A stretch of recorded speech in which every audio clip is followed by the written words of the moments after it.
that image of working hard for however many decades, like 40 decades, just to retire and live off of a fixed base income, that is dead. I know retirement is something that people don't necessarily think about because we either just dismiss it to a 401k or just worry about it later, or you have kids so they can take care of you, right? But I want to talk about some alternative ways to plan for retirement. If you're not necessarily into 401ks, maybe you don't understand them, or if you want a retirement strategy that pays you right now and also in your golden years. So without further ado, let's get into that. Now, the 401k is largely touted as the seemingly only way to retire, right? If it's not the 401k, it's the IRA, right? And a lot of times when you're starting a new job or something, they'll say, oh, do our 401k, we're gonna match the money. And that sounds great, but then when you get in the thick of it, you realize, wait a minute, I can't take this money out unless I take out a loan, because if I do take it out before a certain age, I'm gonna get taxed, I'm gonna get fined, and all of this weird stuff just for my money. That coupled with the fact that there are hidden fees within the 401k, right? So they have the fees that are right in your face, they have the hidden fees, then they have the hidden fees, all right? That thing is messed up. So, if you're not okay with dealing with the fees, if you're not okay with dealing with someone telling you what to do with your money that you worked hard for, here are some alternatives. And wait, before I get into the alternatives, let me just say I'm going to talk about 401ks a little bit later on too. You shouldn't rule it completely out if you don't want to, but there might be other ways to manage it. First thing, real estate, okay? I probably talk about real estate more than enough times on my channel. If you want more information, you can click my investing playlist up here. I'm gonna put it there for you. But real estate is an extremely powerful tool. Am I telling you to buy real estate right now? I don't know, okay? In the Miami market, it's a little bit ghetto, but depending on where you live, it might be fine, right?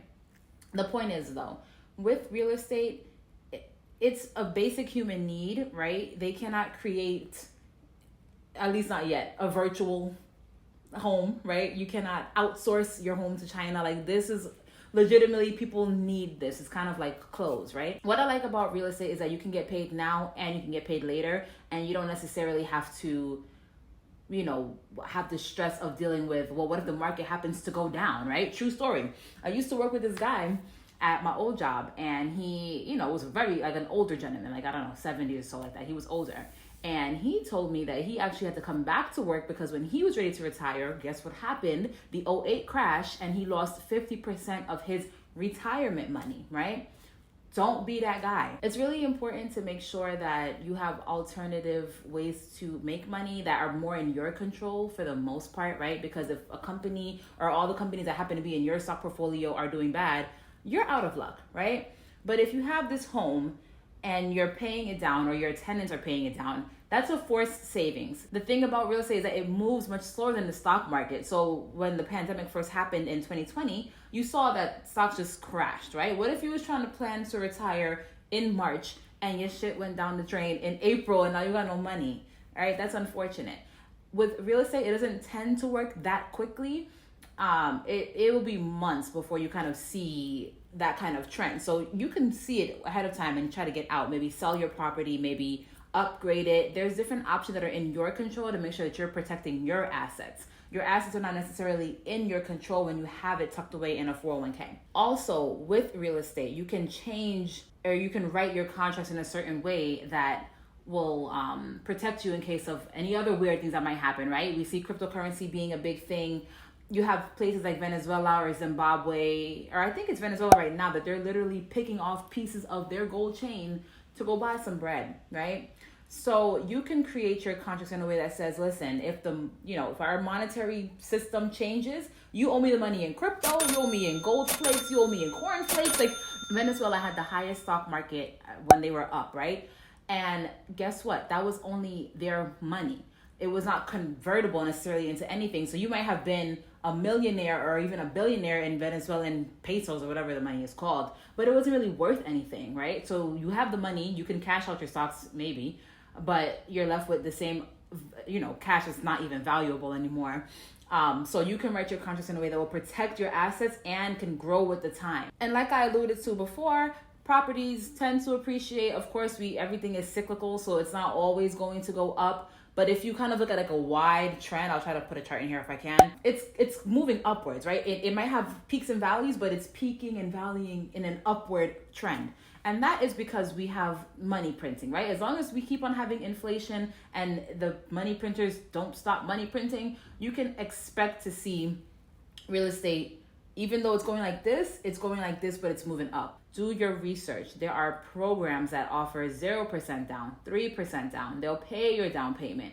You have to just do the research for yourself and get started. One property will do you pretty good. My grandmother, or my great aunt actually, had only one property in Brooklyn. She bought it for $92,000 when she first got to America.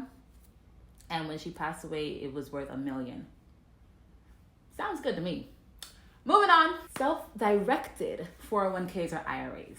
Now, they still have certain restrictions. You still can't really move around much. Like, you can pull money out, but it has to be a loan, things of that nature. Those rules still kind of stick, but you do have the flexibility to kind of determine what you're getting in and out of, right?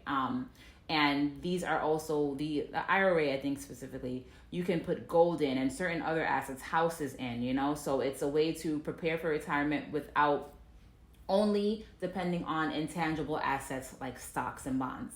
I'm not a big fan of the 401k. I have a video explaining why here. I think it's great if your employer is matching it, but if they ain't even matching it, oh no, baby, what is you doing? If you're gonna do a 401k, in my opinion, everybody has different opinions about this. We could have a whole separate video about this, but if you're gonna do it right, okay? And do the Roth one.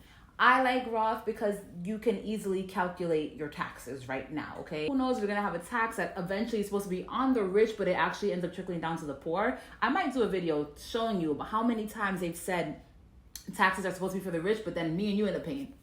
All right, I'm gonna make a video about that. Who wants to, get 40 years from now and now you are the rich person and now you're getting taxed out the woo-ha, right? Like, pay a little whatever tax bracket you're in right now because it's known. Now, can things go even lower?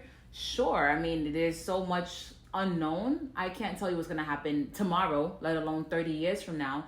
But in my opinion, it just makes more sense because it goes in there already taxed. It grows tax-free. Everything you take out is tax-free. I mean, I don't like paying taxes, so that works for me. The next one is owning a business. I'm really going to be tagging a lot of videos here, but I have a video up here talking about why you shouldn't start a business and why you should, buy a business instead. Because all the work is pretty much done for you and you just show up to the party, okay? So if you want to, you can start a business, you can own a business, whatever. The point is that it's going to pay you now, just like the real estate, right? That's why I like these ways to retire because you can retire early. There are stories on the internet. You don't have to look too hard and you'll find 27-year-old retired with whatever many properties, 30-year-old retired with these properties. Or if you have your own business, most people live off of the business. Every business you have doesn't have to have you on it, right? So that's what I'm kind of working on with my YouTube channel. I am the face of this business, right? Like if I stop recording or if I just pop with some other random person, you can be like, who the hell is that, right? So I have to be here, which is not ideal because what if I, for example, and thank you guys, by the way, because you guys showed me so much love on my community post. I wasn't really feeling that good, but what happens when that happens, right? And I'm really in a funk, or I don't feel good, or something happens with my family and I cannot show up here.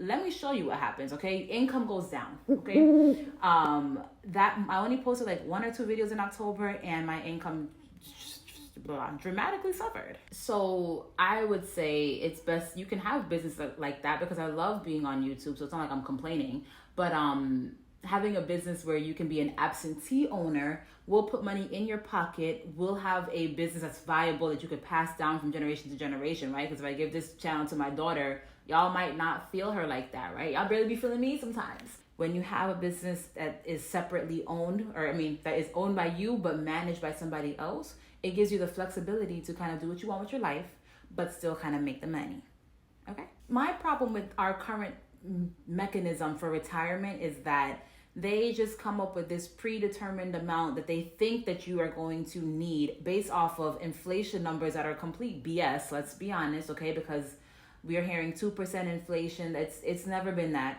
A lot of things that we buy aren't even included in that calculation. So when they're telling you it's 2%, it's transitory inflation, blah, blah, blah, I lie them, I tell.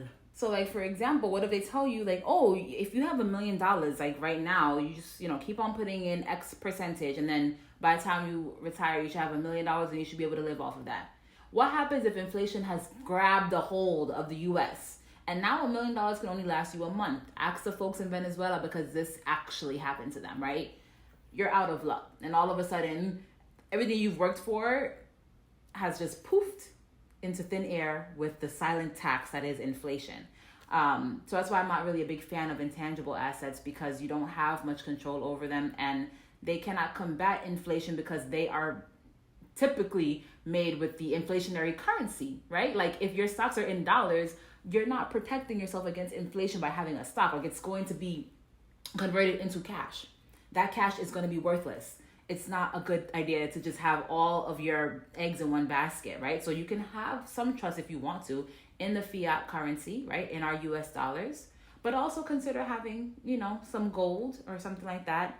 Also consider having some real estate, something that you can kind of more control and determine the prices, or have a business that's selling recession-proof, pandemic-proof products. Things like laundromats, if they don't revolutionize laundries, right? Smoke shops, food, liquor, where the liquor at, stuff like that. Even if you have dividend stocks, that's still admirable, because you're still at least collecting some type of cash in the interim while you are waiting to retire. But my main purpose of this video is to let you know that you should not only be focusing on a 401k or an IRA, because they aren't as flexible. And if times change, as we see them changing right before our eyes, you might be stuck with something that is outdated, or you might have assets in your portfolio that are no longer good, right? So these things that I have mentioned have stood the test of time. They have been around for decades and centuries, and they will continue to be around for decades and centuries, while the businesses that you might be investing in are not. So if I forgot anything, let me know, and don't stop binge watch me, okay? And until next time, keep your money up.